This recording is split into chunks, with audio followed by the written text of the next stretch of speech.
Hari ng mga Diyos Kabanat 6 na napakaraming martial arts manual na hawak niya, si Zhao Feng ay nasa sabik na hindi kailanman. Hindi niya napigil ang tumawa ng malakas, at ilang sandali lang ay kumalma na siya. Sa Cloud Country, ang middle-ranked martial arts manual ay nagkakahalaga ng ilang daang pilak, at ang buwanang allowance ni Zhao Feng ay 10 pilak lamang. Siyempre, hindi niya maaaring ibenta ang mga lihim na manual ng martial arts ng clan. Kung hindi, ayon sa mga alituntunin ng angkan, siya ay mapilayan sa kanyang paglilinang at mapapatalsik sa angkan. Si Zhao Feng ay nagdala ng mahigit 100 martial arts manuals mula sa Martial Arts Library, at karamihan sa mga ito ay may mataas na kalidad. Bawat isa sa kanila ay may espesyal na bagay na nagpakilos sa kanya. Hindi madaling pumili ng ilang angkop mula sa mga manual na ito. Ang maganda ay nakatatak lahat sa kanyang isipan ang mga nilalaman ng martial arts na ito. Inihambing sila ni Zhao Feng isa-isa, at sinuri ang pinakaangkop na martial arts. Ang nag-iisang martial art ay maaaring magpapataas ng lakas ng isang tao, ngunit ang kombinasyon ng maraming martial arts ay maaaring magpapataas ng cultivation ng isang tao. Sa loob lamang ng kalahating oras, pumili si Zhao Feng ng 4 na martial arts mula sa daan-daang martial arts manuals: Lightly Floating Fairy, Angry Dragon Fists, Air Pushing Formula, at Continuous Meteor Arrows. Walang duda ang Lightly Floating Fairy ang pinakamataas na ranggo na martial arts. Bukod dito, may pag-asa si Zhao Feng na matukoy ang mga huling bahagi nito.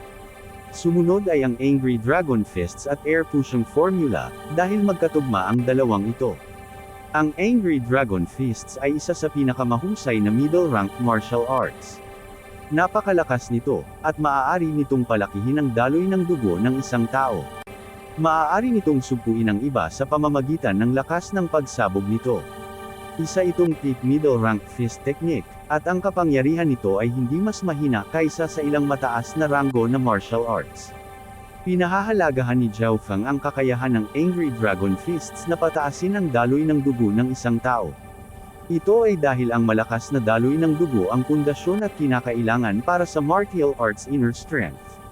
Ginamit ang inner strength ng martial arts upang makapasok sa ika-4 na ranggo ng martial path, at ginamit ito upang sukatin ang isang tunay na martial artist. Ang nakakagulat ay ang Air Pushing Formula ay isang diskarte sa paghinga na malapit sa isang mataas na ranggo na martial artist. Maaari nitong ilipat ang daloy ng dugo sa katawan ng isang martial artist, pataasin ang pangangatawan, lakas, at daloy ng dugo ng isang tao. Kapag ito ay pinagkadalubhasaan, ang isa ay magkakaroon ng pagkakataong maunawaan ang martial arts inner strength. Ang Angry Dragon Fists at ang Chi Pushing Formula ay isang perpektong tugma. Ang dalawa ay nagpupuno sa isa't isa, at ang kanilang kapangyarihan ay tumataas ng husto. Sa pinakakaunti, ang mga ito ay maihahambing sa mataas na antas ng mga diskarte sa paglilinang. Bukod dito, maaari nilang dagdagan ng mga pagkakataong maunawaan ang martial path inner strength. Tuwang-tuwa si Zhao Feng. Tulad ng para sa Continuous Meteor Arrow, ito ay isang lihim na pamamaraan ng archery na malapit sa isang mataas na antas. Bakit siya pumili ng Archery Secret Manual? Ito ay nauugnay sa kakayahan ng kaliwang mata ni Zhao Feng. Kung hindi ko linangin ang isang kasanayan sa archery, sayang ang kakayahan ng kaliwang mata ko. Napangiti si Zhao Feng. Maaari itong isipin na, sa pamamagitan ng kanyang kaliwang mata, siya ay talagang isang natural na, maka-Diyos na mamamana, na magagamit ang kapangyarihan ng Archery Secret Manual sa limitasyon nito. Matapos kumpirmahin ang paraan ng paglilinang, nagsimulang maglinang si Zhao Feng. Ang unang bagay na nilinang niya ay ang Chi Pushing Formula. Ang isang malakas na chi, dugo, at pisikal na lakas ay ang pundasyon ng paglilinang.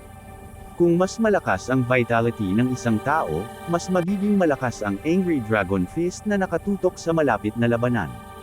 Ipinikit ang kanyang mga mata, sumanib ang isip ni Zhao Feng sa nilalaman ng Chi Pushing Formula.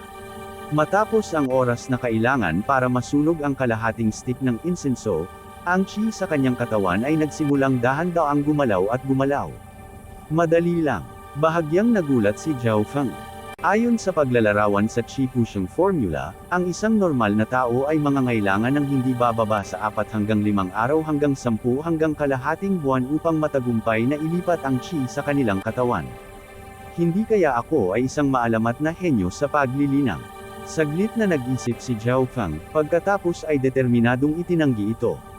Kung siya ay isang henyo, kung gayon ay hindi magiging napakahirap para sa kanya na makapasok sa ikalawang ranggo ng martial path.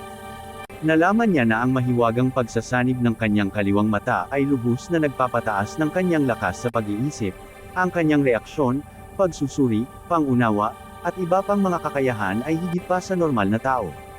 Habang nililinang ang Chi Pusheng formula, mahinang gumawa ng pang-pang ang kaliwang mata ni Zhao Feng. Kasabay nito, sa itim na espasyo, ang dalawang talampakan na mapusyaw na berdeng halo ay nagsimulang umikot ng mas mabilis. Makalipas ang kalahating araw, matagumpay na nilinang ni Zhao Feng ang unang antas ng Chi Pusheng formula. Naglabasan ang kanyang katawan ng mahinang mabahong pawis. Naramdaman niya na ang Chi sa kanyang katawan ay hindi bababa sa 3 beses na mas malakas kaysa dati. Nagtagumpay ba ako? Hindi makapaniwala si Zhao Feng. Ang Chi Pusheng formula ay nahati sa 3 antas. Sa sandaling naabot niya ang rurok ng ikatlong antas, nagkaroon siya ng pag-asa para maunawaan niya ang inner strength of the martial path. Pagkatapos ng isa pang kalahating araw, nilinang ni Zhao Feng ang Chi Pusheng formula sa tuktok ng unang antas, pagkatapos ay bumagal ang kanyang bilis. Nag-isip siya sandali at nagsimulang linangin ang Angry Dragon Fists na kasama nito. Gaya ng inaasahan, sa pundasyon ng Chi Pusheng formula, ang paglinang ng Angry Dragon Fists ay 2 beses ang resulta sa kalahati ng pagsisikap.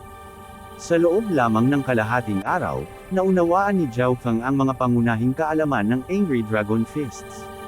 Ang kapangyarihan ng Angry Dragon Fists ay labis na nakakagulat, lalo na kapag pinagsama sa Chi Pusheng formula. Maaari nitong paikliin ang Chi at gawin itong sumabog. Sa pagsasama-sama ng dalawang diskarteng ito, malamang na makakalaban ko ang ikatlong ranggo ng martial path sa buong lakas ko. Hindi nakaimik si Zhao Feng. Ang nakapagpasaya sa kanya ay pagkatapos na linangin ng Angry Dragon Fists, ang Chi Pusheng formula ay umabot sa ikalawang antas, na nagpapataas din ng cultivation ng dating, nag-complement ang dalawa at nakamit ang isang hindi kapani-pani walang resulta. No wonder perfect match sila. Nagagalak si Zhao Feng sa kanyang puso. Sa susunod na 4 hanggang 5 araw, pinagsama ni Zhao Feng ang Angry Dragon Fists at ang Chi Pusheng formula, na masasabing doble ang resulta sa kalahati ng pagsisikap. Sa oras na ito, si Zhao Feng ay malapit na sa rurok ng ikalawang ranggo ng martial path. Hindi na magtatagal bago kumaabot ang rurok ng ikalawang ranggo ng martial path. Naniniwala ako na hindi malayo ang ikatlong ranggo ng martial path.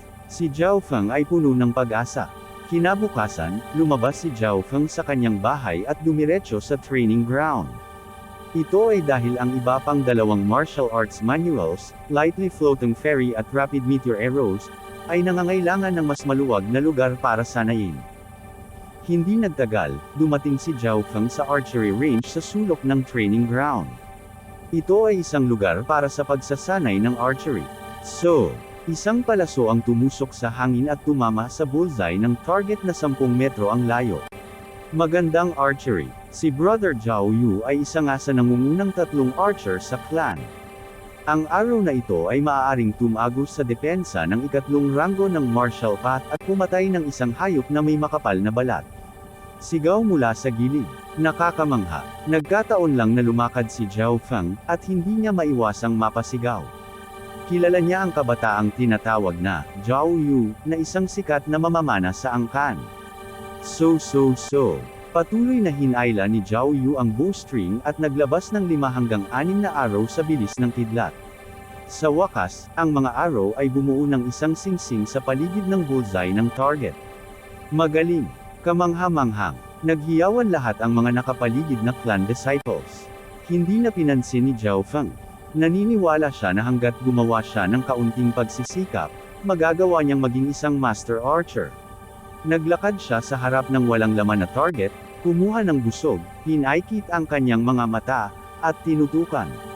Dumating si Zhao Feng sa archery range para subukan ang kanyang talento sa archery, at para magsanay din ng pick ng middle rank, Rapid Meteor Arrow. Sa sandaling kinuha niya ang busog, nakuha niya ang atensyon. Look. Tuldok. Sino yun? Bakit parang hindi siya pamilyar? Nagliwanag ang mga mata ng isang alagad ng angkan. Hehe, ang batang ito ay tinatawag na Zhao Feng, nagmula siya sa isang branch family kalahating taon na ang nakakaraan. Hindi nagtagal, sinaktan niya ang isa sa nangungunang tatlong outer disciples, si Zhao Yijian. Nabalitaan ko na kahit ang kanyang babae ay iniwan siya. Mayroong ilang mga alagad ng angkan na nakakilala kay Zhao Feng. Disciple ng branch ng pamilya. Tumaya tayo kung ilang ring ang kaya niyang ishot. Ang ilang mga disipulo ng angkan ay tumingin kay Zhao Feng ng may panunuya. Maging si Zhao Yu, na isang dalubhasa sa archery, ay nagulat.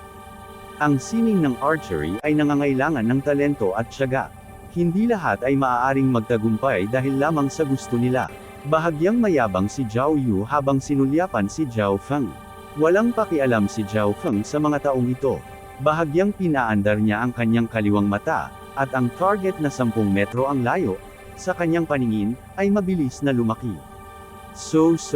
Ang bowstring ay nanginginig, at ang palaso ay lumipad sa himpapawid, halos hindi tumama sa target, pagkatapos ay nahulog sa lupa. Lumulutang. Pinagpawisan si Zhao Feng, pagkatapos ng lahat, ito ang kanyang unang pagkakataon na humawak ng busog at palaso. Hahaha, pabalik-balik sa pagtawa ang mga nanunood na alagad. Muli, kalmado si Zhao Feng, normal lang sa kanya na makaligtaan ng target noong una niyang pagbaril. Susunod, sinadya niyang i-activate ang kanyang kaliwang mata, itinuon ang lahat ng kanyang enerhiya, at ang mga tip mula sa continuous meteor arrow ay sumanib sa kanyang isipan. Sa sandaling ito, walang nakapansin, sa ibabaw ng kaliwang mata ni Zhao Feng, mayroong isang mahinang berdeng glow. Ang pangalawang arrow ay binaril, tumpak na tumama sa target, nawawala ang bullseye sa pamamagitan ng isang singsing. Siyam na singsing. Natahimik ang field, natigil ang mga ngiti sa mukha ng mga alagad na tumatawa. Maging ang mga kilay ni Zhao Yu ay napakunot. Siyam na ring, ito ang pinakamalapit na resulta sa bullseye. Upang makamit ang gayong resulta mula sa 10 metro ang layo, kahit na para sa isang may karanasang mamamana, hindi ito masama. Swerte siguro. Tama, ang isang baguhan ay hindi maaaring mag-shoot ng ganoong katumpakan, halatang hindi niya nakuha ang target. Muling ngumiti ang mga disipulo, at patuloy na pinapanood si Zhao Feng. Gayunpaman, bago nila natapos ang kanilang mga salita, ang ikatlong palaso ay lumipad sa himpapawid. Whoosh! Ang matalim na sipol ng palaso ay lumipad ng 10 metro na parang kidlat, na tumama sa target. Poof! Ito ay tumama sa bullseye. Sa sandaling iyon, ang field ay patay na tahimik. Kasama si Zhao Yu, ang mga disipulo ay natulala, ang kanilang mga mukha ay puno ng pagdududa. Hindi malas. Ngumiti si Zhao Feng. Ang sulok ng kanyang bibig ay hindi maiwasang mapangiwi. Pinatunayan ng realidad na may kalamangan nga siya sa archery. Swerte. Anong klaseng halimaw ang lalaking ito? Karamihan sa mga mamamana ay may kakaibang ekspresyon. Ang sinumang mamamana ay magsisimula bilang isang baguhan. Ngunit ito ang unang pagkakataon nilang makakita ng isang taong kasing swerte ni Zhao Feng. Bata, pumutok ng isa pang palaso kung maglakas loob ka. Hindi nasisiyahang sinabi ng ilan sa mga alagad ng angkan. Oo, pumutok ng isa pang palaso. Maraming tao ang mukhang excited at sabay-sabay na sumigaw. Si Zhao Feng ay orihinal na gustong umalis, ngunit hindi siya pinabayaan ng mga taong ito. Marami sa kanila ang nasa ikatlong ranggo ng martial path, at marami sa kanila ang mas matanda sa kanya.